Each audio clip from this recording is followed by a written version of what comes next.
Establishment के कुछ हिस्सों इदारों के खिलाफ है। अब जब काबीना है सर, उसमें एस्टेब्लिशमेंट के लोग मौजूद हैं, जो कमीशन बनेगा उसमें एस्टेब्लिशमेंट के लोग मौजूद होंगे, तो ये फ्री एंड फेयर तो कमीशन सर हो सकता है नईम साहब?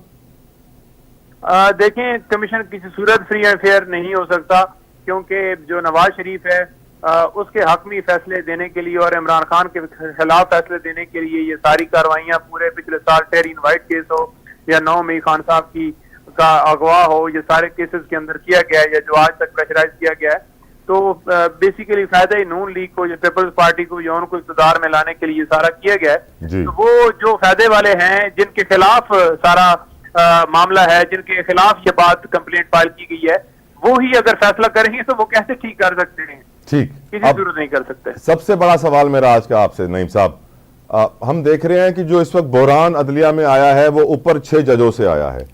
जो सर ऊपर के अशराफिया है ना सर, उनके लिए ही ज्यादातर कानून बनता है, उन्हीं के लिए आपके बजट में पॉलिसीज होती हैं, उन्हीं के लिए टैक्स में ख्याल रखा जाता है, उन्हीं के लिए सब कुछ होता है।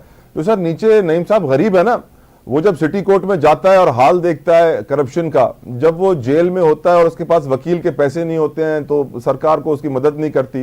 ये जुडिशियल रिफॉर्म्स का मेरे ख्याल से दिस इज द, मतलब अभी नहीं तो फिर कभी नहीं सर, अभी हमें एहसास नहीं हुआ कि कानून को, निज़ाम अदल को आज़ाद करना है, बेहतर करना है, 1859 के कानून ख़त्म करने, पुराने अपडेट करना चाहिए, आज के दौर के मुताबिक होना चाहिए ताकि मुल्क में क्राइम ना हो। सैडली हमारा निज़ाम अदल और उसकी प्रोसिक्यूशन, उसके वकला का सिस्टम, उसकी जेलों का सिस्टम तो ऐसा है कि अगर कोई सिस्टम में चला जाए तो छोटा क्रिमिनल हो तो बड़ा क्रिमिनल बन के निकलता है। तो हम सर कब ये सोचेंगे कि हम सिर्फ 6-8 जजों या बड़े बड़े लोगों की बातें करते रहते हैं? सर गरीब का तो कोई सोच ही नहीं रहा नईम साहब। देखिए, मैं ये समझता हूं कि जो ओवरऑल मामला है वो इस वक्त ये है कि आवाम के अंदर शऊर आ चुका है, आवाम जान गई है, आवाम के सामने सारे हकायक आ गए हैं कि कौन मुल्क दुश्मन है, ये कौन मुल्क के साथ है। अब इस वक्त है कमी इस चीज की कि लीडरशिप की। एक लीडर है जो इस वक्त जेल के अंदर कैद है, जिसका नाम है इमरान अहमद खान न्याजी। बाकी लीडरशिप के ऊपर जिस तरह से मुकदमात बनाए गए, अब क्योंकि मामला जो हैं ये इलेक्शन गुजरा है तो कुछ मंजरेआम पर आए हैं, तो जो ही काफिला जलसे जुलूसों का होगा तो फिर ये गिरफ्तारियों और वो सिलसिला होगा।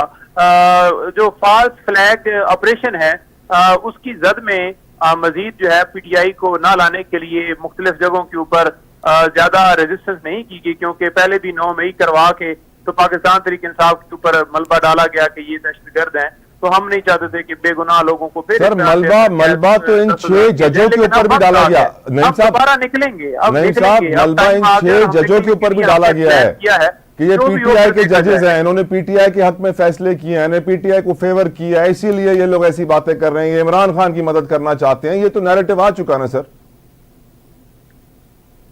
कौन मदद करना चाहते हैं जी?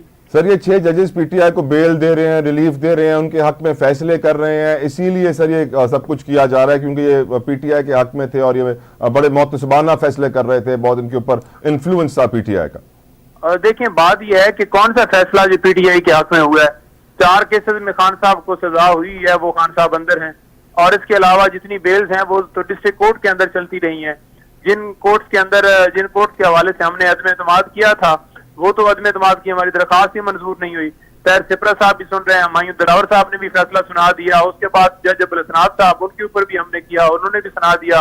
ट्रायल कोर्ट जो है वो चलती रही है जेल के अंदर। खान साहब की मेडिकल के हवाले से हम गुजारिशें करते रहे, उसके ऊपर कोई सा दबाव नहीं हुआ कि महफूज खाने के हवाले से कोई फैसला किया जाए।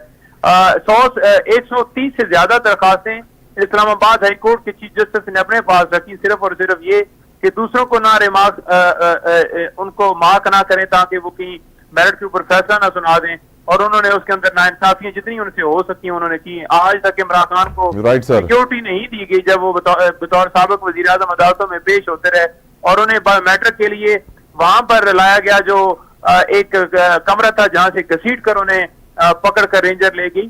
तो ये कहां पर मुझे बताएं कि उनके साथ जो है वो इस्लामाबाद हाई कोर्ट के जजेस ने उनकी साइड ली है या उनको फेवर मिली है।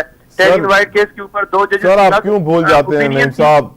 जुल्फिकार अली भुट्टो भी तो इसी मुल्क में थे सर। जुल्फिकार अली भुट्टो भी इस मुल्क के बड़े पॉपुलर लीडर थे सर। क्या हुआ था उनके साथ सर? किस तरह उनको शहीद किया गया? हम भूल जाते हैं। History is repeating itself. Thank you so very much Naeem Haider Panchota sahab, आपने अपना कीमती वक्त हमारे लिए निकाला। मां ब्रेक ते वजह तो ब्रेक ते वजह